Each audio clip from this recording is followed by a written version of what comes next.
YouTube, live stream, internet, las redes sociales que están ahorita sintonizando esta conferencia. Gracias por la tecnología del siglo XXI y por los avances en los que podemos a través de la ciencia transmitir a millones de personas en este momento esta conferencia. Todos ustedes los que traigan una Biblia en esta mañana, dice en el capítulo 1 del libro del Apocalipsis, la introducción a este maravilloso libro, que vamos de una forma muy breve a desarrollar con los 4 jinetes del capítulo 6. Dice en Apocalipsis 1, versículo 3, dichoso y feliz, o bienaventurado el que lee y los que oyen las palabras de esta profecía y guardan las cosas que en ella están escritas. ¿Por qué? Porque el tiempo está cerca. Para muchos de ustedes, más cerca de lo que se imaginan. Y mucho. 1945, en el proyecto Manhattan, el doctor Henry Fermi y Oppenheimer, alemán, desarrollan la primer bomba atómica bombardeando el uranio 235 y se inicia la era nuclear. 1952 explota la primera bomba de hidrógeno. 1954 el primer satélite en el mundo lo lanza Rusia. 1969 llegamos a la Luna. Y 1970 en adelante, ¿qué nos sorprende? El internet, la época cibernética, los chips, iPhone, ahorita una computadora de un año y es obsoleta para el próximo año. Es impresionante la forma como el ser humano evolucionó tecnológica y científicamente en menos de 50 años. Y esto estaba profetizado por el profeta Daniel en el capítulo 12, versículo 4, que antes de que Cristo regresara, el conocimiento iba a aumentar. Ahora, cuando abrimos el libro del Apocalipsis, tenemos un libro que fue escrito hace 2000 años, damas y caballeros, con los descubrimientos científicos que manifiesta este libro impresionantes a la luz y a la relevancia de los acontecimientos que nos rodean actualmente en el siglo XXI. Y nunca como en esta época, la gente había estado tan confundida, religiosa, política, filosóficamente, como en el siglo XXI. A pesar de que en el siglo XX se alcanzaron los más grandes descubrimientos y los más grandes avances tecnológicos, el siglo XX también fue el siglo donde más ateos surgieron.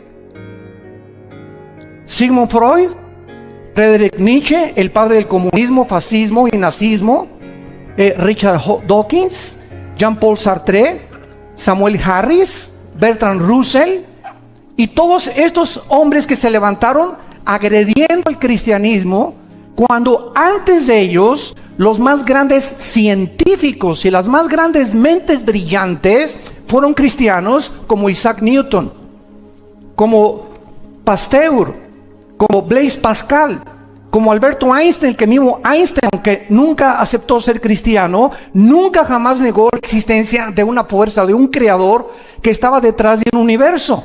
Pero llega el siglo XX con los descubrimientos científicos y los avances tecnológicos y el hombre se ensoberbece contra Dios. Y lo único que hemos hecho ha sido el ridículo como administradores de Dios, porque estamos enfrentando una tercera guerra mundial a pesar de todos nuestros descubrimientos y nuestra supuesta tecnología que hemos alcanzado. La palabra Apocalipsis significa en el griego descorrer la cortina. Entonces, apocalipto es la palabra que usaban en el griego koiné. Cuando, por ejemplo, cubrían una estatua, hagan de cuenta que cubrían la estatua de David, y cuando jalaban la cortina, quedaba al descubierto y la gente decía apocalipto. Actualmente, cuando la exhibición de los mejores vehículos que hay en Ginebra, en Europa o en Alemania o en Francia, tiene el Lamborghini o la última producción del último Ferrari, los cubren, nadie sabe cómo es el diseño, se hace una cóctel y se juntan a todos los más grandes millonarios que puedan existir de diferentes empresas, y cuando quitan la cortina, el carro queda al descubierto, y correr la cortina se llama apocalipto, o sea, apocalipsis. Dios nos corre la cortina en este libro y nos permite asomarnos a una ventana de lo que nadie puede haber podido percibir más que a través del poder del Espíritu Santo. Dios nos permite asomarnos al futuro, donde va a terminar la humanidad. Y esta es la razón por la cual se le llama el Apocalipsis. En inglés lo tradujeron literalmente con la palabra revelation, que es la revelación o el quitar algo o se descubre algo para que podamos ver el plan de Dios para aquellos que se consideran en esta mañana dichosos de escuchar estas palabras. En el capítulo 6 del libro del Apocalipsis encontramos los famosos 4 caballos. El autor de este libro fue el último de los apóstoles. Y esto lo digo enfáticamente porque ya no hay apóstoles. Existe el apostolado, pero no el oficio del apóstol que tuvieron los 12 hombres que siguieron a Cristo. Porque Pablo se considera como el último apóstol. Y Juan, siendo el último apóstol, muere a los 95 años de edad. Y después de Juan siguen los padres de la iglesia. Jerónimo, Tertuliano, Policarpo, ninguno de ellos se adjudicó el nombre de apóstol y pasaron 2000 años sin que nadie pudiera atreverse a decir, pues soy apóstol, ¿verdad? Pero vivimos una época tan confundida donde han entrado al cristianismo tantas barbaridades y tantas herejías que la gente ya no sabe qué creer, qué es verdad y qué no es verdad.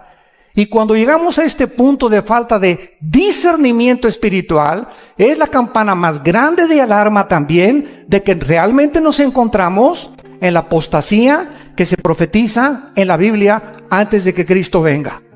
La Biblia no profetiza ningún avivamiento antes de que Cristo venga. Va a haber remanentes en varias partes, pero no hay tal cosa como México para Cristo, o Guatemala para Cristo, o Argentina para Cristo. Esto no existe en la Biblia hasta el capítulo 22, cuando las naciones volverán otra vez a visitar y a hincarse y a confesar que Jesucristo es el Señor. Antes de que Cristo venga, el mundo irá de mal en peor. Sobre muchos cristianos resplandecerá la luz, pero el mundo será cubierto de tinieblas. Y la apostasía, que es el apartarse de las verdades de la Biblia, está a nuestro alrededor. El apóstol Juan, a los 90 años, está exiliado por el emperador Vespasiano romano en la isla de Patmos. Si ustedes van a Grecia, enfrente de Grecia o en medio está el mar Egeo, y todavía existe esta isla. Y hay visitas y tours para visitar la isla donde el apóstol Juan recibió esta revelación.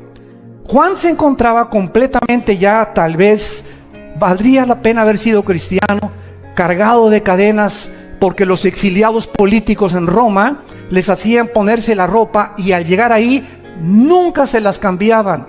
Morían en su excremento, en su orín.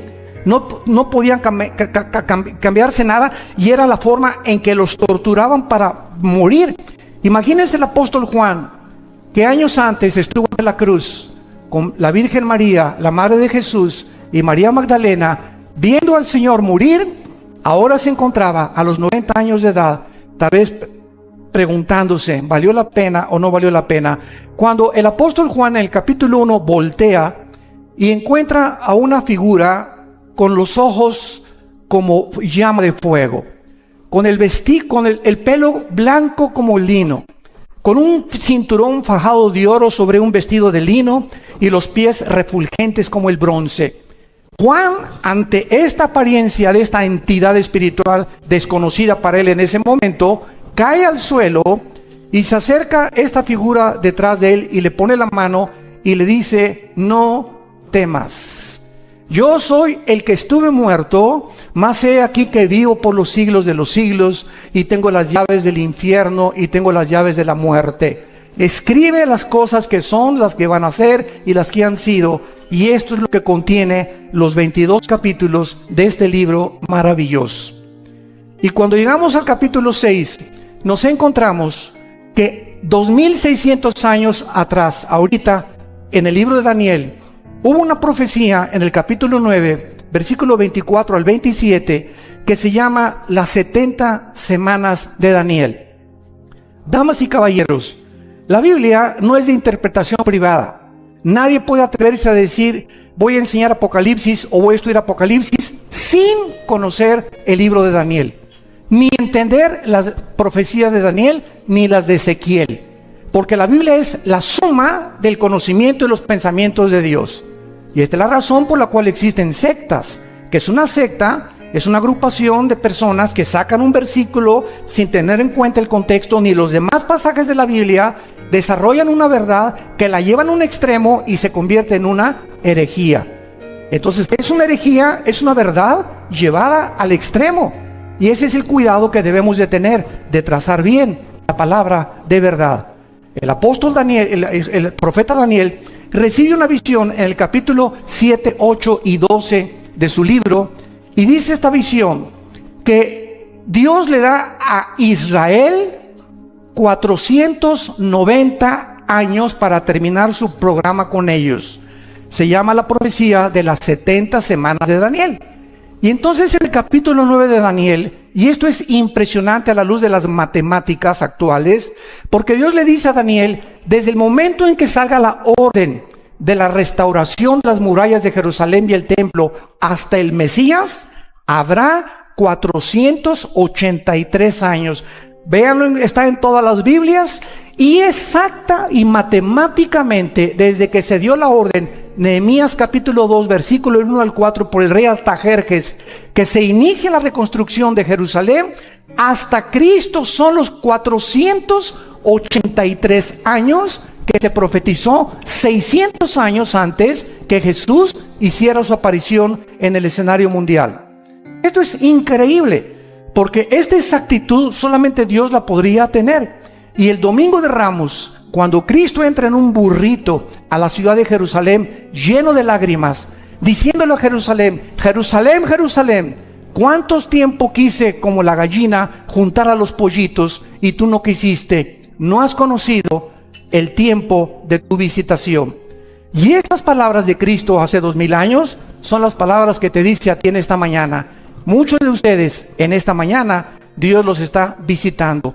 Dios te quiere visitar, Dios te quiere hablar, Dios te quiere decir que tú lo necesitas y que tú necesitas invitar a Cristo como tu Salvador. Pero es la forma como Dios trabaja con el tiempo. Entonces, 483 años se cumplieron, pero faltan 7 años para que se cumpla la profecía de los 490 años. Y el capítulo 6 de Apocalipsis al capítulo 19 son la semana 70, o la última semana que se conoce en el Nuevo Testamento como la tribulación y la gran tribulación, donde la iglesia no puede estar ya. ¿Por qué? Porque el momento que nosotros salgamos de este mundo y millones de personas vamos a desaparecer, tal vez mañana, tal vez ahorita saliendo, el mes que entra, el año que entra, no sé cuándo, pero cuando la iglesia desaparezca, entonces se van a abrir las puertas de la maldad. Dice en segunda Tesalonicenses 2 el apóstol Pablo que ahorita hay una fuerza que está deteniendo que la maldad no se desborde como debería desbordarse.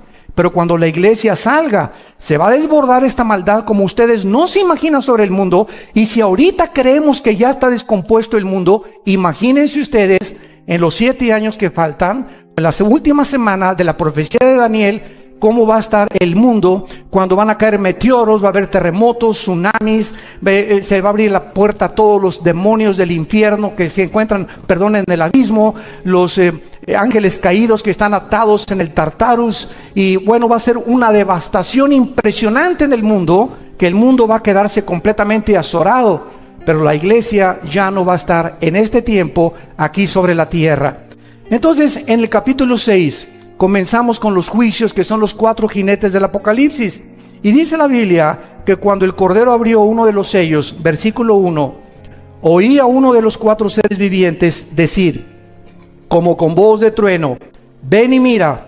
Y miré un caballo blanco, y el que lo montaba tenía un arco. Le fue dada una corona y salió venciendo y para vencer. Notemos nosotros que este personaje en un caballo blanco que inicia la semana 70 de Daniel, o el inicio de la tribulación, es la figura de un personaje donde no tiene flechas en su arco.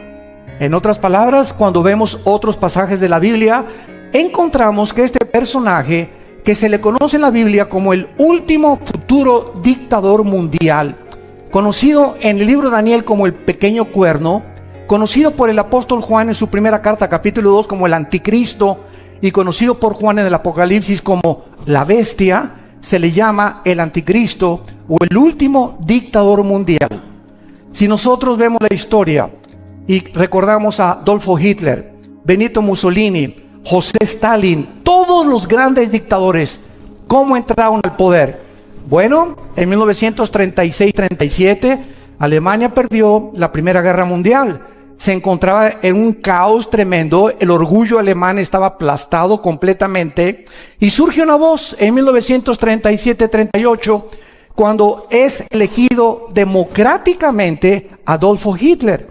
Y Adolfo Hitler, como todo líder populista, promete hacer de Alemania la mejor nación de Europa y del mundo. Hitler saca a los comunistas de Alemania, Hitler levanta todas las fábricas de Alemania, Hitler crea el famoso Volkswagen, que significa el carro del pueblo, y el pueblo está feliz. Pero detrás de esta cortina, de este maquillaje, que casi siempre es detrás de casi todos los políticos, se encontraba una personalidad oscura de este hombre que hasta después de la Segunda Guerra Mundial, cuando el general MacArthur invade Normandía con los ingleses y sitian a Berlín, los rusos y las tropas de Stalin por el lado del este, y acaban también con los tanques de guerra de Italia de Mussolini, llegan a Berlín y se encuentran completamente sorprendidos de más de 6 millones de judíos que este hombre, no teniendo ningún problema con ellos, su problema era con Inglaterra, con Estados Unidos y con Rusia, y Japón, Italia y Alemania se unieron en contra de estas naciones. De repente se vuelve contra un grupo étnico de judíos que no tenían pistola, no tenían rifles, no tenían ni siquiera una nación donde vivir.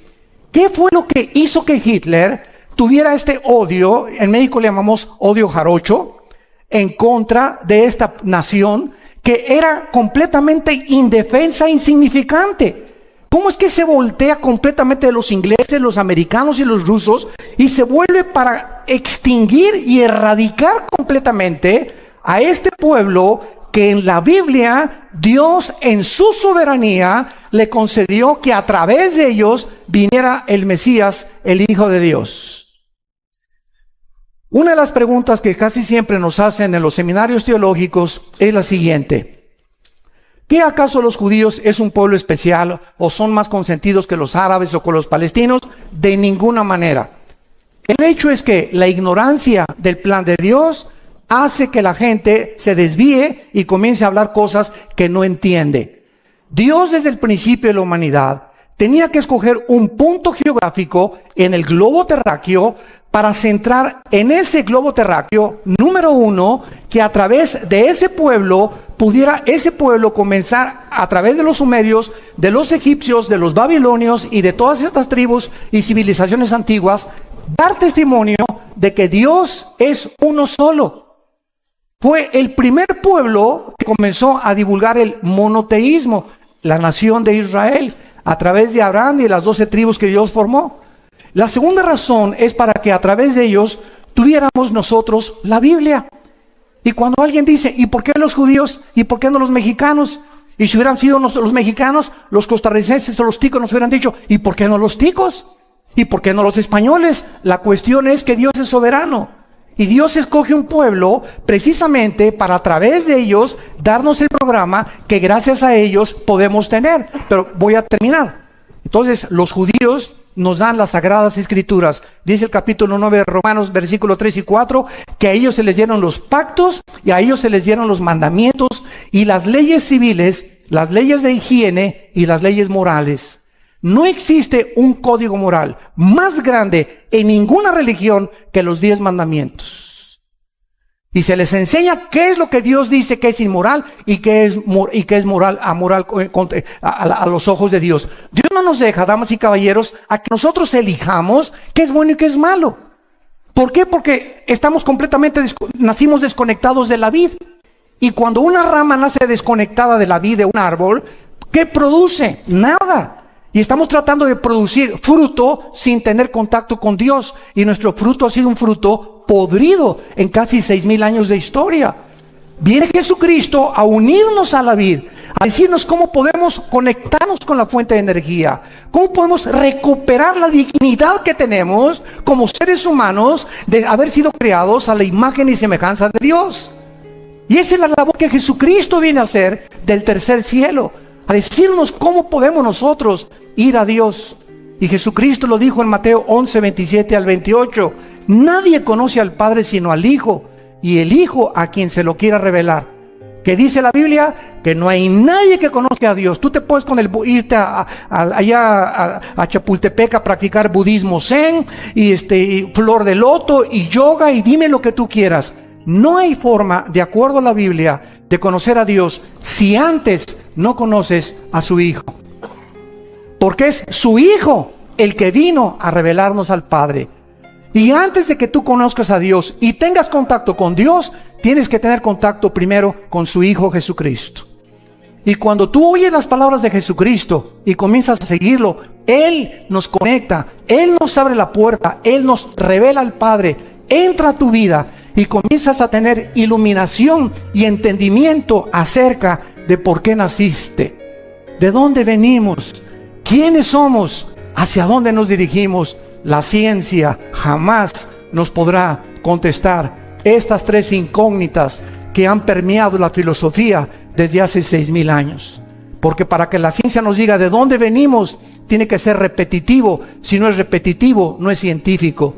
Nadie nos puede decir quiénes somos. El pobre doctor Sigmund Freud lo intentó hace casi un siglo. Pues yo creo que el problema humano está en la mente. William Shakespeare es el defecto trágico. Karl Marx no es la lucha de clases. Y todos los líderes y todos han tratado de opinar por qué el hombre es autodestructivo, por qué estamos tan confundidos, por qué hay tanta corrupción, por qué hay tantas cosas dentro de nuestra alma que nos llevan a hacer cosas que no queremos hacer. Yo recuerdo cuando tenía 18 años que mi padre me lo dijo, yo también estuve en el alcoholismo. Mírate, Armando, ¿cómo estás? Y me acuerdo que le contesté a mi papá, papá, ¿y qué hago? Que me gusta el trago, pero es que te hace mal la cirrosis y todo. Lo entiendo, el cigarro te hace mal y dice, este producto es nocivo. Pregúntale al que fuma, ¿por qué lo hace? ¿Por qué te estás autodestruyendo? Porque la Biblia dice que somos autodestructivos y necesitamos a Dios para podernos sacar, no alcohólicos anónimos, no marihuanos anónimos, no locos anónimos, sino la sangre de Jesucristo es la medicina que Dios nos da para poder sanar nuestra condición con la cual nacimos. Esta es la razón por la cual este hombre, el anticristo, voy a hablar más de esto hoy en la tarde, hoy en la conferencia en la tarde va a tratar sobre el tema del anticristo, lo vamos a ampliar más, pero vemos que nosotros, que cuando comience la tribulación, el anticristo va a surgir, escúchenme muy bien con mucho cuidado, de acuerdo a la Biblia, 5 naciones de Europa y 5 naciones del Medio Oriente se van a unir para formar una confederación política que representan los 10 dedos de la estatua de Nabucodonosor y los 10 cuernos en Apocalipsis 17, que es el último gobierno que el anticristo va a formar. En otras palabras, no le creas a nadie, no se metan a internet ni a YouTube de tantas mentiras que hay. Que el anticristo iba a ser el pobre de Obama. Ahora dice que también el güero Trump va a ser el anticristo, que es el papa, que el príncipe Felipe de España, que los reyes de Holanda, bueno, hasta el esposo de la reina Isabel en Inglaterra algún tiempo lo que tacharon como el anticristo.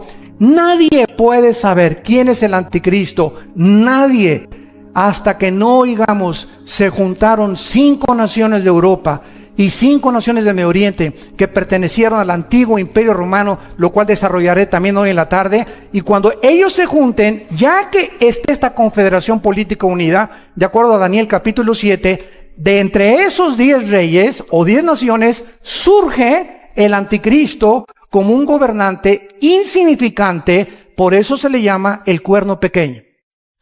Entonces, cuando esto suceda, nosotros en esos días, o tal vez a las 24 horas, a los 48, desaparecemos del mundo. Ya no vamos a estar aquí. Tal vez ni quien lo quiera conocer. Pero este hombre va a entrar como entró Adolfo Hitler, con la paz, con la bandera blanca de la paz. Peace and love. Y el mundo le va a creer, el mundo va a ser engañado. A los 3 va a firmar un tratado con los árabes y los judíos, ¿Cuánto tiempo tiene desde 1948 que ningún político, ningún secretario de Estado norteamericano ni europeo ha podido celebrar un tratado de paz entre los judíos y los árabes? Lo intentó Bill Clinton, lo intentó Jimmy Carter, lo intentaron Henry Ford, lo intentaron todos los presidentes norteamericanos y todos han fracasado. El anticristo logrará lo que hace más de 65, 70 años la diplomacia y la política norteamericana no ha podido lograr. Él podrá lograr con poderes sobrenaturales que él va a manifestar, satánicos, que los árabes y los judíos en 7 años no se toquen y que puedan los judíos reconstruir su templo, pero a los 3 años y medio, Jesucristo dijo en Mateo 24, versículo 15, a los judíos que cuando ellos vean la abominación desoladora que habló el profeta Daniel, entonces los que estén en Judea huyan a los montes. El que esté en la azotea no descienda para tomar algo en su casa. El que esté en el campo no vuelva atrás. Ay de las encintas y de las que crían en aquellos días. Oren porque vuestra huida no sea en invierno ni en día de reposo, porque habrá entonces gran tribulación. Palabras de Jesús, Mateo 24, 15 en adelante, cual no la ha habido desde el principio del mundo hasta ahora. Y si aquellos días no fueran acortados, nadie sería salvo, mas por causa de los escogidos, aquellos días serán acortados. Vemos entonces que el primer caballo blanco representa a la figura del futuro dictador mundial, que así es como comienzan los últimos 7 años, donde Dios trata otra vez a Israel. Hay una teología herética que se llama la teología del reemplazo, que enseña que Dios ya acabó con los judíos y que la iglesia vino a tomar el lugar de Israel. Esto es antibíblico. Simplemente lee el capítulo 9, 10 y 11 del libro de Romanos. 3 capítulos dedica Pablo para enseñar que Dios puso en la banca, ahí están ahorita los del Barcelona en la banca, para cuando jueguen con el Real Madrid, ¿verdad?, le vuelvan a ganar. Entonces, están en la banca simplemente, pero cuando llega el momento en que se acaba el tiempo de la iglesia, los 2000 años aproximadamente que la iglesia tiene, que es la época de la gracia, Dios se vuelve a Israel otra vez. Y porque Dios no los abandona, Dios es un Dios de pactos. Y Dios dice que Él no va a abandonar a su pueblo. Y Romanos 11, 25 y 26 dice que cuando Cristo venga, Israel será salvado. Y los árabes también que se conviertan a Él. Y los palestinos también. Y los musulmanes también. Dios es un Dios de todas las nacionalidades y de todas las tribus y de todas las etnias. Simplemente Él escoge a Israel para que ahorita los ojos del mundo se coloquen en Israel. Nada más. Pero no son los consentidos de Dios. Él tiene un programa para que podamos nosotros entender, al ver que regresaron en el 48, después de 2000 años que fueron exiliados a todas las naciones, y 700 años antes de Cristo por los asirios, las 10 tribus que fueron desaparecidas, Dios los regresa el 14 de mayo de 1948. Ante los ojos expectantes del mundo, una nación se constituye en un estado soberano independiente en un solo día. Esto jamás en la historia ha sucedido. Vemos en segundo lugar el segundo jinete del Apocalipsis en el versículo 3. Apocalipsis capítulo 6. Cuando abrió el segundo sello, oí al segundo ser viviente que decía: ven y mira. Y salió otro caballo bermejo, o sea, rojo, y al que lo montaba le fue dado poder de quitar de la tierra la paz, y que se mataran unos a otros, y se le dio una gran espada. Damas y caballeros, ¿sabían ustedes que nosotros somos la primer generación en la historia con el suficiente armamento nuclear para destruirnos en medio minuto? Somos la primer generación en la historia en la que podemos autodestruirnos y extinguirnos y borrarnos del mapa en 30 segundos. Escuchen esto. Entre las capacidades nucleares, para que tengan ustedes una idea, y no solamente lleguen hoy en la noche a ver Ricas y Famosas, por el amor de Dios, y hay que poner nuestros ojos en otras cosas más importantes. que están relacionadas con la eternidad. El principal submarino de los Estados Unidos se llama el Trident, con un desplazamiento de 18.700 toneladas. Él puede navegar a millas náuticas, a 20 nudos que son millas náuticas por hora, y es más rápido y con 60.000 caballos de fuerza. Este submarino, el Trident, tiene el angelito 24 misiles nucleares, un solo submarino Trident. Tiene más de 25 Estados Unidos. Ahorita hay más de 15 en el mar de Japón y alrededor de Corea del Norte, porque esta persona psicópata, esquizofrénico, desquiciado, líder de Corea del Norte, está a punto de bombardear a Japón o a Israel o lanzar un misil contra Corea del Sur. Él no va a atacar a Estados Unidos, porque entonces ya podría Estados Unidos tener la justificación. Pero si él ataca a Corea del Sur, donde hay 35,000 Marines o marinos americanos estacionados, o si ataca a Japón o si ataca a Israel, Estados Unidos tiene que entrar a la guerra.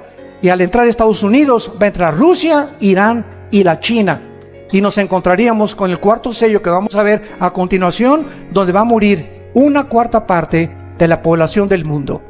Estamos hablando de 2 billones, escuchen bien, B de burro, billones de seres humanos morirán en la 1/4 parte del mundo en el cuarto sello.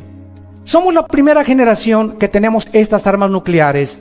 Los submarinos rusos es el Tifón, el principal de ellos, con un desplazamiento de 25.500 toneladas.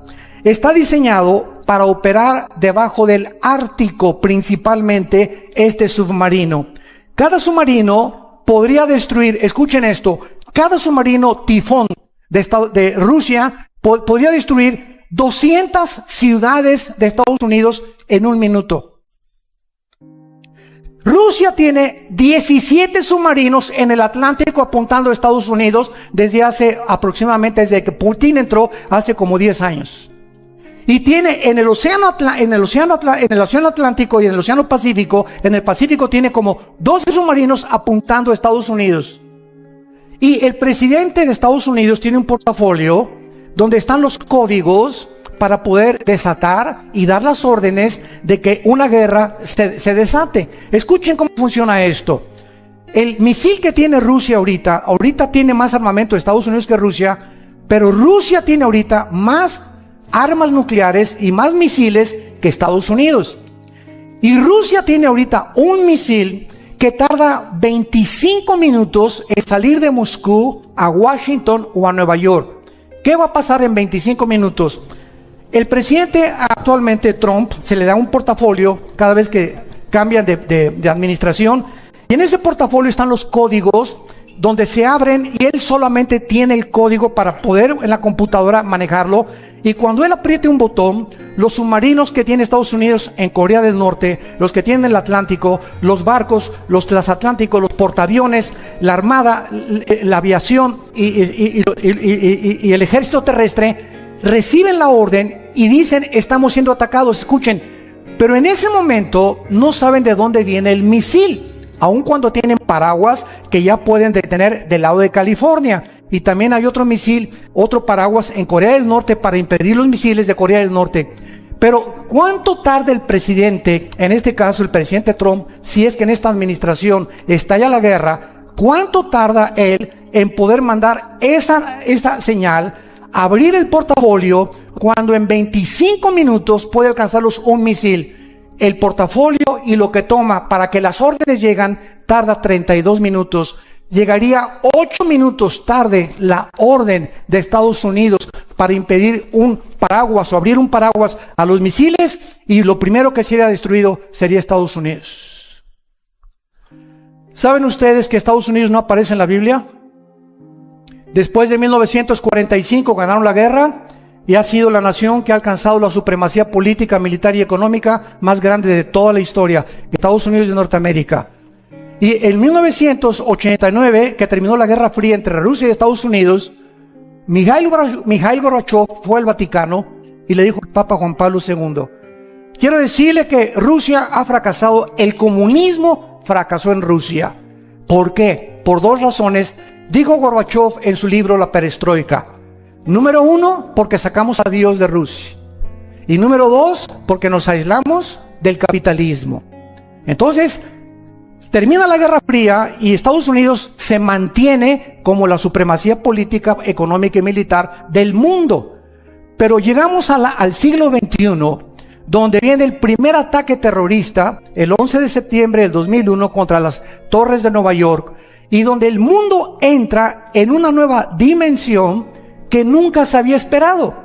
La Primera Guerra Mundial, la Segunda Guerra Mundial pelearon contra soldados vestidos unos de blanco, otros de negro, y sabías quién era tu enemigo. Pero entra el terrorismo en el siglo XXI, donde, por ejemplo, el grupo ISIS, que trata de establecer el califato y quitar la frontera entre Irak y entre Siria, no tienen uniforme. Entonces, los aviones F-21 que ya Estados Unidos tiene y que está manejando Israel, no pueden bombardear donde está ISIS, porque entonces los acusan de genocidio, porque no saben cuándo son civiles o cuando son personas disfrazadas de guerreros del ISIS. Entonces, es un mundo diferente en el que estamos viviendo, donde el terrorismo, 3 personas terroristas en un portafolio en Nueva York pueden sacar el Anthrax, que es un veneno poderosísimo, o pueden explotar una bomba de servicio electromagnético y acabar con Nueva York en menos de 17 minutos. Solamente 3 terroristas se necesitan para hacer eso. Ahora bien, ¿por qué no aparece Estados Unidos de Norteamérica en Estados Unidos? Y también hay malas noticias, tampoco Querétaro. Escuchen lo que les voy a decir. Si en el cuarto sello que vamos a ver muere una cuarta parte de la humanidad, en la Biblia, las naciones, cuando Cristo regrese, las únicas naciones que van a sobrevivir, o los continentes que van a sobrevivir, va a ser Europa y parte del Medio Oriente con el Asia Menor. América desaparece del mapa terráqueo. ¿De dónde van a morir 2 billones de personas, que es la cuarta parte de la humanidad? Somos ahorita 7.6 billones de seres humanos. Y si desaparece la cuarta parte, estamos hablando de 2 billones de seres humanos. Y desde Alaska hasta la Patagonia, todo el continente americano, somos aproximadamente 1.200 o 1.300 millones de personas. Así que desaparecería todo el continente americano en una guerra nuclear. ¿Por qué? Porque nosotros, por estar junto a Estados Unidos, somos el blanco número 1. Pero gracias a Dios que nosotros ya no vamos a estar aquí. Y si esto viene, ¿verdad?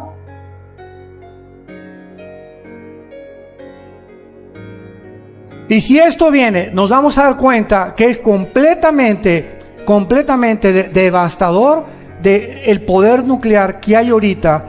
Vuelvo a repetir, donde ya se están alineando en el lado oriental, China, Irán y Rusia están alineadas, y en el lado occidental, Estados Unidos y la OTAN, la Organización de Naciones del Tratado del Atlántico del Norte. Entonces tenemos ahorita, escuchen esto, tenemos ahorita el oriente y el occidente chocando en una nación que es de las más antiguas de la humanidad, que es Siria, donde las naciones occidentales, la OTAN y Estados Unidos, quieren sacar a Bashar Assad de Siria por la devastación que él ha hecho y los crímenes de guerra de usar armas químicas. Y por otro lado, Rusia nunca va a permitir que saquen a Assad. ¿Por qué? Porque Rusia tiene la única base naval en Siria con acceso al Mediterráneo. Entonces, el día que destruyan Siria, y el día que la OTAN o Estados Unidos pudiera sacar a Assad, entonces Rusia quedaría aislada, e Irán le provee todas las armas a los de ISIS, e Irán le provee todas las armas a todos los rebeldes que quieren sacar a Siria, y vemos una pantomima increíble de intereses económicos en el Medio Oriente. Escuchen esto, todos supieron que mandaron 60 Tomahawks, misiles Tomahawks, el presidente Trump, a un lugar geográfico de Siria. Escuchen lo que pasó. Un Tomahawk es un misil que sale de un submarino o de un portaaviones a una velocidad de 1.700 kilómetros por hora. Tiene un poder explosivo en la punta del Tomahawk con un GPS, que es una computadora que, si hay una montaña, por ejemplo, así, y el Tomahawk sale de un submarino y el blanco está aquí atrás, el Tomahawk, por ser guiado por una computadora, hace esto, evade la montaña, vuelve a bajar hasta que den el blanco. Tiene 0.002 de error. Esos son los misiles Tomahawk. Muy bien, Estados Unidos mandó 50 o 60 a Siria. ¿Saben ustedes a dónde los mandó? Para que se mueran de la risa, de cómo estamos tan engañados, a un lugar donde no había nadie. Ni siquiera se han mandado, o sea, 60 Tomahawks acaban con todo Siria, por el amor de Dios, Virgen de la Macarena. Nada, sacaron una fotografía que un aeropuerto ahí que se murieron algunos nada más. No es cierto, no es cierto. Se pusieron de acuerdo Trump y Putin, tu padrino. Se pusieron de acuerdo porque hay un problema tremendo ahorita, que es posiblemente que procesen a Trump. Lo está defendiendo el Partido Republicano porque es la mayoría ahorita en el Senado, pero está demostradísimo que Rusia invadió completamente las elecciones norteamericanas y que había nexos muy profundos entre ellos. ¿Por qué? Porque el secretario de Estado ahorita del presidente Trump, el señor Tillerson, tiene más de 12 pozos petroleros en Rusia, por el amor de Dios, y no los van a perder. El expresidente de Exxon, multimillonarios. Nunca ha habido un gabinete de millonarios como el que existe ahorita alrededor de este presidente.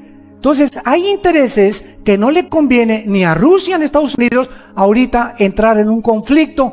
Entonces Putin le echa la mano y le dice: mándame unos misiles, mándalos a ese lugar, y para que el mundo sepa, no, Trump sí realmente, él está en contra de Rusia. No es cierto, son compadres. Este es el mundo que vivimos, un mundo de engaño, un mundo de mentiras, un mundo de corrupción, un mundo de los medios de comunicación nos presentan una imagen, un escenario que no existe y no lo acabamos aceptando todos. Pero es la forma como el mundo está trabajando. Pues hace 2500 años el profeta Ezequiel, en su capítulo 38, profetizó que antes de que Cristo viniera se iba a alinear Rusia, que no existía más que con la palabra de Magog. Iba a alinearse con Persia. En 1935 le cambió el nombre a Irán. En 1935 de Persia se cambió a Irán. Aparece en la Biblia como Persia. Y se iba a unir a ellos también la China como los reyes del Oriente, Apocalipsis 16. Y se iba a unir entonces China, Irán y Rusia en contra del Occidente. Tal como ahorita los periódicos de mañana en la mañana lo están notificando al mundo. Y si tú quieres saber que hay una luz, no consultes por favor a Walter Mercado, ni a la bruja, ni a los mediums, ni a la doctora Corazón, ni a tantas barbaridades que encontramos por el mundo. La Biblia es la palabra profética más segura, a la cual haríamos bien en estar atentos como una luz. La única luz que hay está aquí. Es la única luz. Y tú, si eres cristiano, y tú también, somos la única luz en nuestra familia, en tu oficina, en tu taller de carpintería, en tu escuela, en tu secundaria, en tu high school. Somos nosotros enviados a Dios para decirle al mundo: arrepiéntanse. Cambia tu manera de pensar. Tú no puedes seguir con esta vida que tú estás llevando, te vas a autodestruir. Ya lo oímos en el testimonio, es uno de millones de personas que viven vacíos. Este señor que está presidente ahorita en Estados Unidos, uno se dice: oye, pero con este dinero, ¿por qué no se retira con sus nietos? Por el amor de Dios. Ahora hace un mes mandó un tweet que estaba arrepentido de haber aceptado la presidencia, que nunca se imaginó que era tan grande las cargas que iba a tener, cuando en su campaña, no son chiles en nogada, hombre, cualquier cosa, no. Vamos a, ¿verdad? Vamos a poder, no, es como le dicen, ¿verdad? Pie in the fingers en inglés, o sea, es cualquier cosa la presidencia. Y ahorita tiene más de 2 meses, escuchen esto, más de 2 meses aislado, escuchen esto, este hombre en la Casa Blanca, sin su esposa, sin sus hijos y sin su hijo menor de edad. Ya la esposa, ni los hijos, aislado completamente. Nadie sabe, ¿verdad? Se están separando todos y ahí está aislado él en la más grande de las soledades. Por eso necesitamos orar por él y por nuestros gobernantes.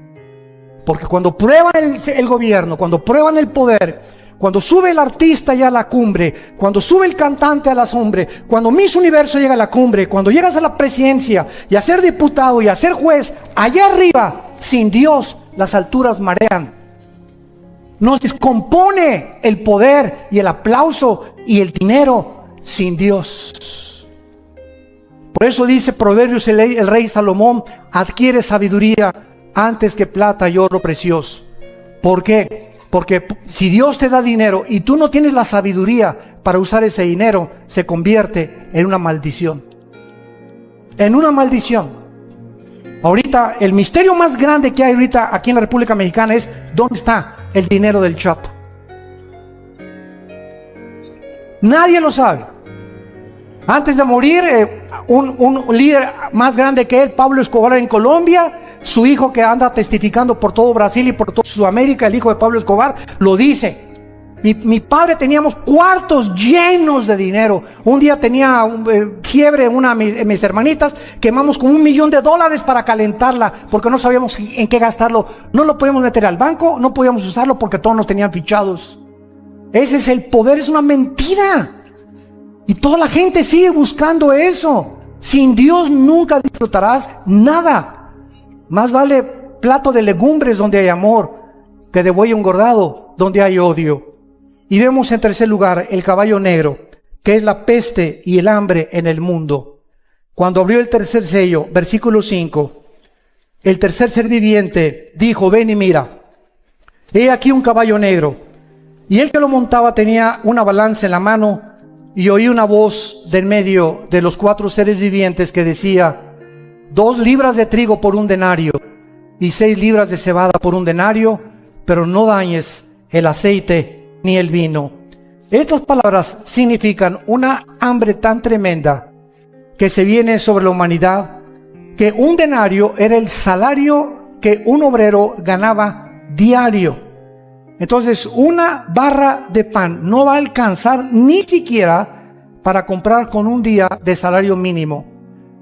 Cuando vino la Gran Depresión en Estados Unidos en los 30s, los alemanes tenían carretillas de dinero, pero así de los marcos alemanes, pero millones de marcos alemanes que no podían comprar un solo pan. De la devaluación tan impresionante que vino en la Gran Depresión.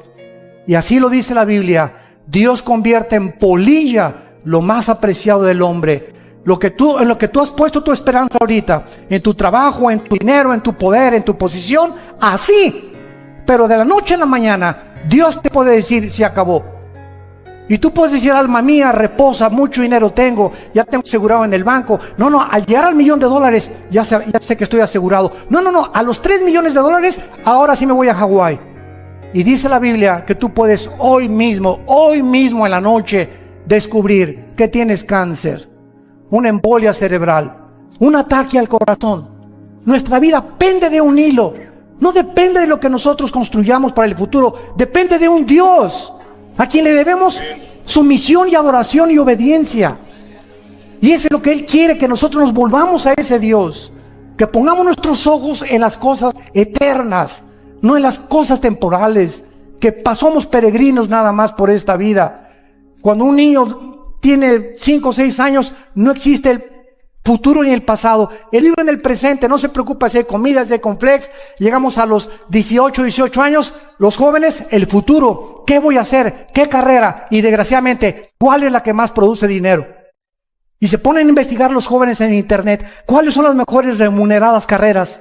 Cuando a lo mejor no tienes tú ese llamado, pero movido por los intereses materiales en que el mundo vive, pierden completamente su llamado y lo que Dios tiene para sus vidas. Y cuando llegamos al 5º piso, ¿verdad? Como muchos de nosotros ya llegamos, o al 6º piso, a los 50, 60 años de edad, todo es hacia atrás. Ay, si hubiera sido Pancho Villa, y si hubiera esto y el otro, y mi abuelo y por aquí y por allá, y vemos nosotros como el ser humano, al llegar a la tercera edad, así pasa el tiempo. Los jóvenes creen que tienen toda la vida, pero llega al 5º piso y al 6º piso, y te vas a dar cuenta qué rápido pasa el mundo y la vida.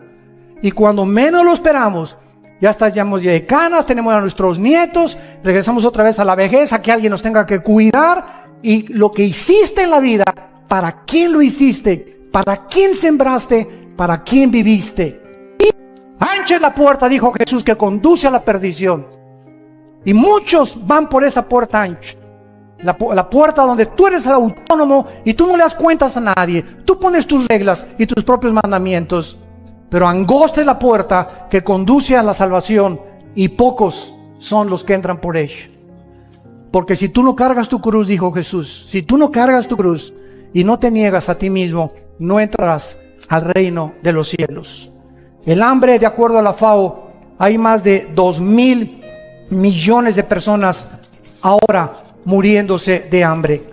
El 50% de las personas pobres viven en el Asia del Sur, India y Bangladesh, y otra sexta parte vive en el sureste de Asia, el resto en Latinoamérica y en el Medio Oriente. En la ONU existen, de acuerdo a los datos de la ONU, más de 200 millones de infantes que diario van a la cama con hambre. Y tú tienes por lo menos totopos, cornflakes, leche. ¿No le das gracias a Dios por eso?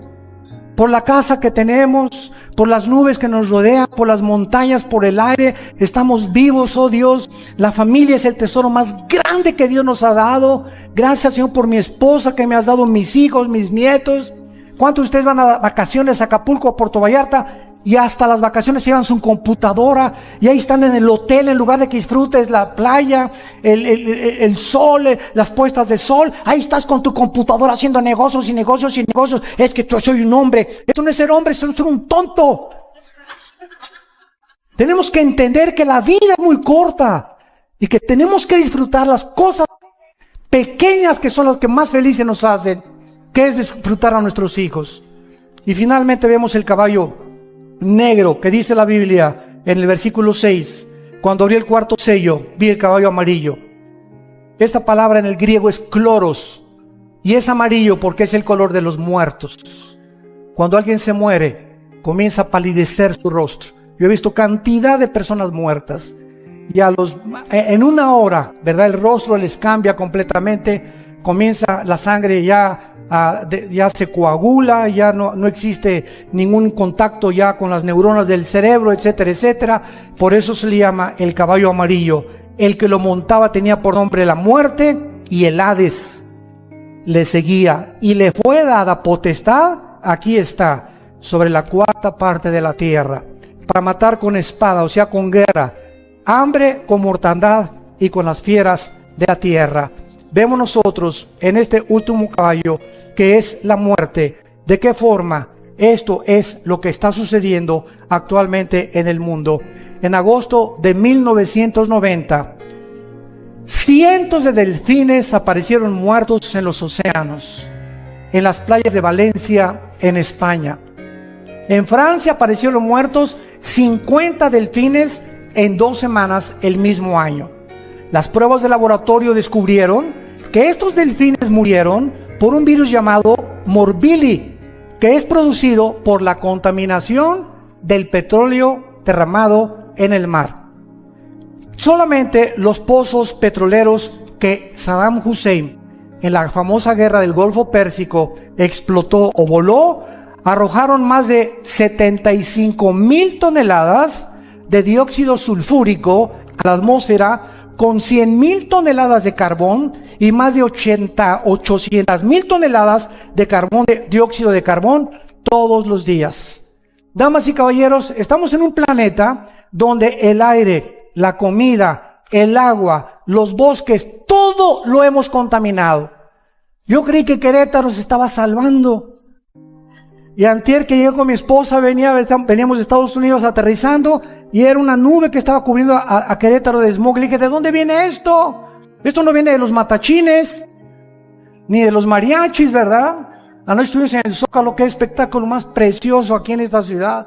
Y por un lado la sinfónica, y por otro lado el cantante rock, otros bailando ahí los bailes de hace más de 35, 40 años que nos gustaban, etcétera, etcétera. ¿Qué ciudad más hermosa tienen ustedes? Hay que cuidarla también. Pero así está el mundo completamente contaminado ya. Ya hay cosas, productos higiénicos, ¿verdad? Y transgénicos, y están cultivando hortalizas propias, muchos en sus jardines, porque ya está absolutamente todo contaminado.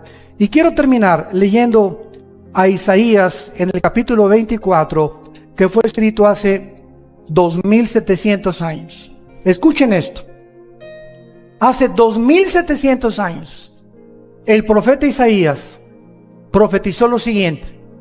Y antes de leer estas palabras, si tú vas a Jerusalén, en el Museo de Jerusalén se encuentra todo el rollo de Isaías que se descubrió en 1949 en el Mar Muerto por unos peregrinos ahí, y es exactamente los rollos de Isaías tal como lo tienes en tu Biblia y en mi Biblia, testificando la misma historia y la arqueología, que lo que está escrito aquí no es cosa de hombres, es obra sobrenatural de Dios. Y termina así este versículo, capítulo 24. Se destruyó, versículo 4, cayó la tierra, enfermaron los pueblos de la tierra se contaminó bajo sus moradores, porque traspasaron las leyes. 1, 2, falsearon el derecho. 3, quebrantaron el pacto sempiterno. Por esta causa la maldición consumió la tierra. Damas y caballeros, hemos transgredido las leyes de Dios. Ahora ya podemos casarnos, ¿verdad? Hombre con hombre y mujer con mujer. Ahora estamos redefiniendo nosotros el matrimonio. Ya no es Dios. Nosotros sabemos cuándo usar el sexo y cuándo no usarlo. Yo puedo tener relaciones sexuales antes de casarme para ver si nos conocemos. Y venimos a la Biblia, dice la Biblia, no cometerás inmoralidad. El hombre ha llegado a un punto de descomposición social en nuestra sociedad que si no despertamos, les va a pasar lo que a la rana. Agarras una rana y la metes en una olla de agua fría y ponla hoy en la noche en tu estufa. Y préndele la lumbre. Y entonces comienza a hervir el agua y la rana, por ser de temperatura su sangre fría, no brinca cuando hierve el agua. Ahí se queda y ahí muere hervida. Prueba a ver a qué sabe después. Y así nosotros, la inmoralidad está creciendo tanto en la televisión, en las noticias, tantas vulgaridades que oímos ya en la televisión, en los radios, que nos estamos acostumbrando a que sea normal, y no es normal. Dios es un Dios santo que nos manda la santidad, y sin esta santidad nadie le podrá ver. Dios nos manda que nos volvamos a Él con todo nuestro corazón, y que entendamos que hace 2000 años su Hijo en una cruz dio su vida y resucitó a los 3 días para mostrarnos que viene la resurrección de los muertos, y todos los que hicieron lo bueno volverán a vivir eternamente con Él, mas los que hicieron lo malo resucitarán para condenación. ¿No quisieras tú en esta mañana, en la que tu conciencia ha sido preparada por el Espíritu Santo, venir a la cruz? No te invito a que vengas a ninguna religión, te invito a que vengas a una cruz, donde un hombre llamado Jesucristo no bajó del cielo a traernos otra más de las miles de religiones que hay. No vino a bajar del cielo para darnos su vida, una vida eterna, una vida de propósito, de significado, una vida donde podamos, en medio del huracán y de lo que está pasando, tener esa paz que sobrepasa el entendimiento humano, y morir tranquilos y decir antes de morir: gracias a Dios que he acabado la carrera. He peleado la buena batalla, hemos echado mano de la vida eterna y hemos permanecido firmes en la esperanza a la que fuimos llamados hasta el final de nuestras vidas, porque solo los vencedores tendrán parte en el reino de Dios. Les pido por unos instantes que inclinen su cabeza, y así con tu rostro inclinado, los que gusten, quiero decirte que la Biblia dice: prepárate para encontrarte con tu Dios. He aquí estoy a la puerta y llamo.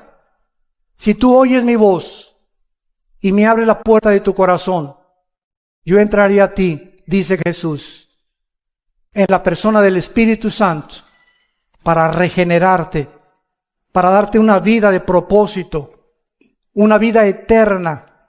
Perdonaré tus pecados, y si tus pecados fueren como el carbón de negros, no importa lo que hayas hecho hasta este momento, es mi sangre, dice Jesús, la que tiene el poder de perdonar al culpable y hacerlo justo ante los ojos de Dios. Yo tengo el poder, dice Jesucristo, para cambiar tu vida, tu matrimonio, tus hijos, tu familia, si tan solo tú abres tu corazón y me das oportunidad de entrar y demostrarte que estoy vivo, porque he aquí que vivo por los siglos de los siglos. Las personas que quieran hacer esta oración, en este momento, dile a Dios con todo tu corazón estas palabras. Señor mío y Dios mío, te pido perdón por mi vida. Creo que en esa cruz tu Hijo murió y dio su sangre para perdonar mis pecados, porque yo era incapaz de poder pagar esta cuenta pendiente que yo tenía contigo de pecado.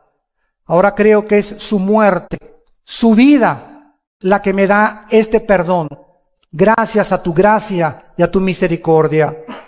Señor Jesús, porque creo que a los 3 días te levantaste de entre los muertos, te pido que entres en este instante a mi corazón como mi Señor y mi Salvador. Te recibo y te doy las gracias por tan grande amor y tan grande salvación. Amén. Gracias a Dios por su palabra.